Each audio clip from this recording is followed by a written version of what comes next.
The thing that I'm most excited about in Homefront is this unique core fantasy. The idea that, we're exploring the civilian side and the human side. The main gameplay goal behind the single-player portion of our game was to put the player in the shoes of a resistance soldier fighting for his country. Everything that we did comes out of that.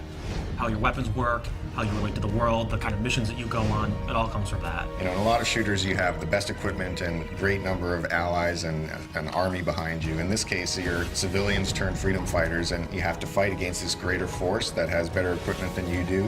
And it's really a sort of get in, get out situation. It's an interesting place for us to be on this one because everybody's expectations is military shooter, military shooter. We want guys who are professional, but guys who are really professional in war, like robots.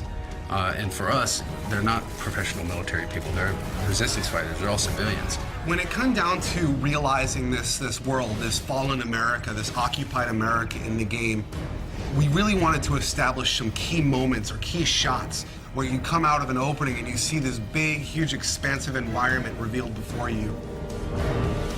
You see this enormous vista of this plane that crashed when the EMP went off. It's kind of like this moment where you're like, this is really something different. It's really spectacular. We really want people to feel like this looks like a place that I grew up in, and then twist it, and now it looks abandoned, now it looks collapsed. The second thing, which I think has been a huge win for us overall, is going after real-world brands. We really want to get these brands in here because they're part of the fabric of American life. So one of the places that the Koreans use as a supply depot is a classic big box store. And they sort of move in and they use the big space to store all their military stuff. And it's one of our big set pieces where the military goes on a raid mission to steal a bunch of fuel.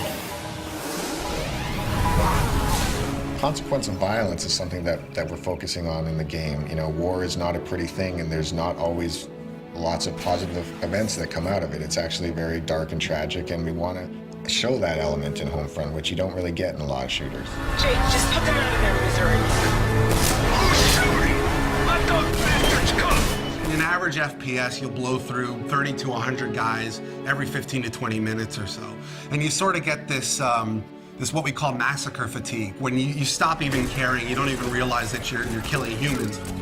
But what we're trying to do is really attach emotion to that it actually, there are consequences to violence. Please form a single file line and have your papers ready for inspection. How am I supposed to make the player feel or care about the fact that they're killing when that's the whole goal of the game? But that's really the fundamental crux of what we're trying to achieve.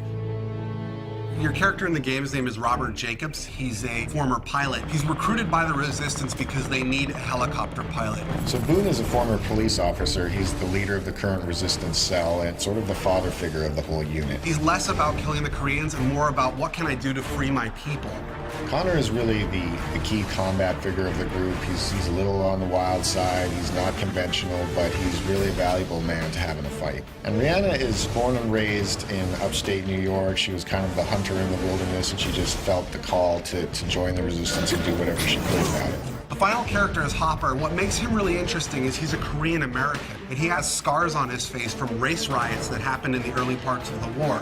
The supporting cast is kind of interesting because you run across all these civilians who have totally different approaches. Some will work with you, some will support you, others might betray you or sell you out, and we create all these kind of neat moments around all these supporting characters. You're a guy who is caught up in this crazy scenario, fighting alongside other people who have no real training. So, you make mistakes. People get shot, people get hurt, people die alongside you. Fighting as a civilian with civilian and in an occupied America, that's really the core of what Homefront's all about, and that's really what we're set to deliver on.